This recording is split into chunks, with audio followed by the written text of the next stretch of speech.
otherwise. Joining us now, CNN legal analyst and civil rights attorney Areva Martin. Also with us, retired LAPD Police Sergeant Cheryl Dorsey. She's the author of the book Black and Blue. Sergeant Dorsey, let me start with you. Can I just pull back up that photo? I'm sure you've seen it. It was the photo that Josh just referred to, and this is the photo that shows during a training a police officer with his knee on the, I guess, back or neck of a suspect or someone pretending to be a suspect.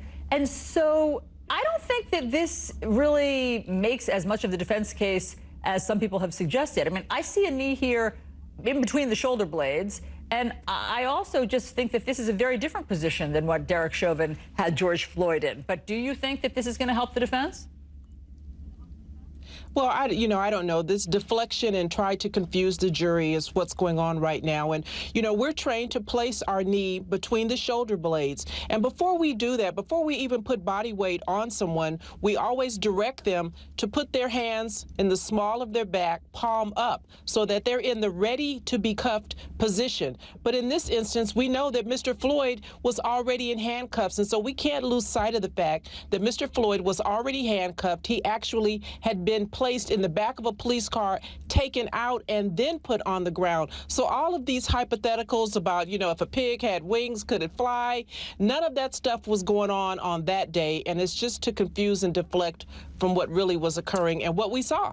Look, that's a defense lawyer's job, right? To confuse in a certain way, to deflect, to create other possibilities for the jury to consider.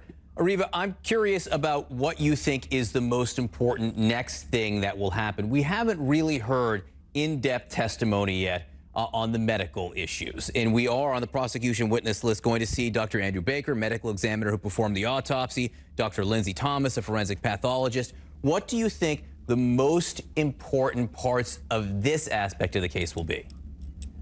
John, you're right. So important that we're going to move to that phase of the case where we deal with causation. We know that the defense is going to try to hit hard that Mr. Floyd had drugs in his system, that he died not because of the knee on the neck or the knee on the shoulder, but because of the drugs that were in his system and because of some pre-existing heart conditions. So the medical examiners, the toxicologists, and the medical experts in this case are going to be critical in establishing the causation. And what we know the prosecution has to do is not prove that Mr. Chauvin's or former Officer Chauvin's conduct was the sole factor of Mr. Floyd's death, but a substantial factor. So we're going to be looking very closely at what those medical experts have to say about the conduct of Chauvin and Mr. Floyd's death. Areva, one more legal question on that note to you. So we've heard from the eyewitnesses. They gave very compelling testimony. Now we've heard about the police training, the police chief himself saying this was outside the realm of the training in terms of where the knee was on the neck. When you say we're moving into the third phase now from the medical experts and proving the cause of death, do you think that's the most important phase for the jury?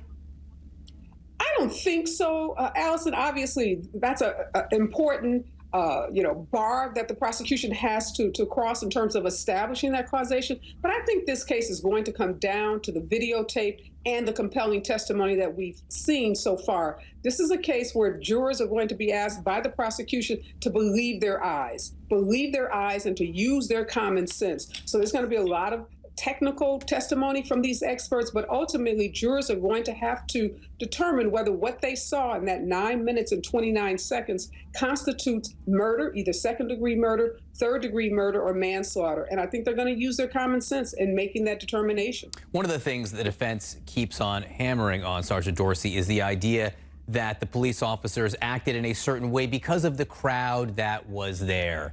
And yesterday, they did get a little bit of testimony that may have helped them to that effect, where one of the witnesses did say, yeah, when you're thinking about administering aid, you're aware of the people around you. I wonder, you've watched this trial so closely, almost every minute of testimony, what you think the jury has learned about police work in general? Well, I think all of them come with their own opinions about, what it is that we do. And I'm certain that maybe one or two has had an encounter with a police officer.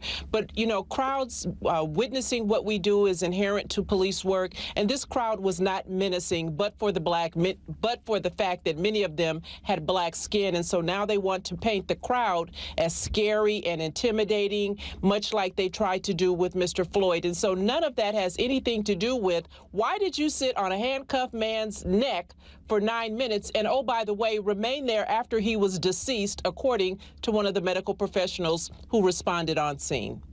Yeah, you make such a good point. That 9-year-old girl didn't seem very menacing on the witness stand, at least. Areva Martin, Sergeant Dorsey, thank you both very much.